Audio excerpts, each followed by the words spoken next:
I've loved vans since I was a kid.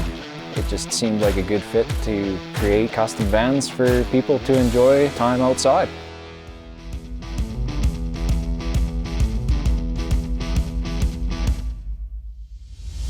Hey everybody, my name's Calvin and I'm the owner of 97 Customs here in Vernon, BC. And today we're going to talk about this 2016 Sprinter conversion.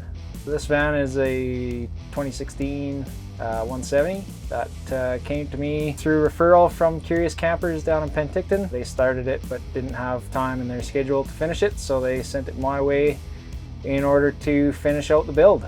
It came to me with the solar installed, the roof fans installed, the water tank and hot water tank, and the electrical system was all wired in and completed, essentially, aside from final terminations. It's got a Fiamma awning, it's got solar, it's got the factory electric step. Yeah, the only thing I've done exterior is the gray tank. Process started out just by getting the layout sorted out. As you'll see, there's quite a bit of stuff packed in here, so it took quite a while to lay everything out and make sure everything's going to fit. The cabinetry is all birch ply, painted finish. Everything's got slam latches, which are nice marine style. The focus was always maximize storage. You can never have enough storage. That's what everybody wants, is more storage. So we made sure that there was as much as possible in here. The bed is a fixed bed raised platform. It's quite high, so we had to build in some steps, which are also storage, which also hide part of the mechanicals. So that was a pretty fun cabinet to do. The actual bump outs are from Backland Expedition Gear in Alberta. They are the only ones, as far as I know, that make a insulated bump out. So that is nice for Canada, of course, right? Basically, those just give you an extra few inches of space at your head and your feet, so you have a little more breathing room while you're in bed.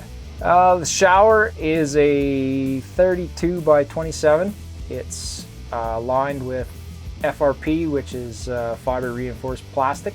It's essentially almost like a fiberglass product, and it's totally waterproof, and it's got a very nice rain shower head in it, and as well that houses the Nature's Head composting toilet. The sink is, I believe it's a 16 by 16 by 10. I always try and maximize the size of the sink in order to make it as functional as possible. You can never have a big enough sink in a van, as far as I'm concerned. The gray water system is a brand new tank that I will be offering shortly. It's just it's in the queue for production, so this one got the prototype. It's an 11-gallon tank that fits under the step of the Sprinter, so it's designed to fit in that exact space. It also has a port on the top that you could, if you wanted to, make it a freshwater and have the fill running through the step inside the van. Because it's all food grade plastic, figured, you know, it's a nice place to put a freshwater tank that's outside if that's something you desire. We went with a 65-liter truck fridge, which is an Indel B product rebranded, as well as a Furrion propane oven and stovetop combo with 3 burners. That was entirely the customer's choice. Usually if you're going to go propane, I would suggest adding in other propane appliances, but it's got the Webasto diesel heater, which is diesel van, so that's kind of 6-1, half dozen the other, but I just like to try and limit fuel sources. So, but she was dead set on a propane oven, so that's what she got. The customer always chooses what they want for style. You know, that's always the customer's choice. I just make it happen.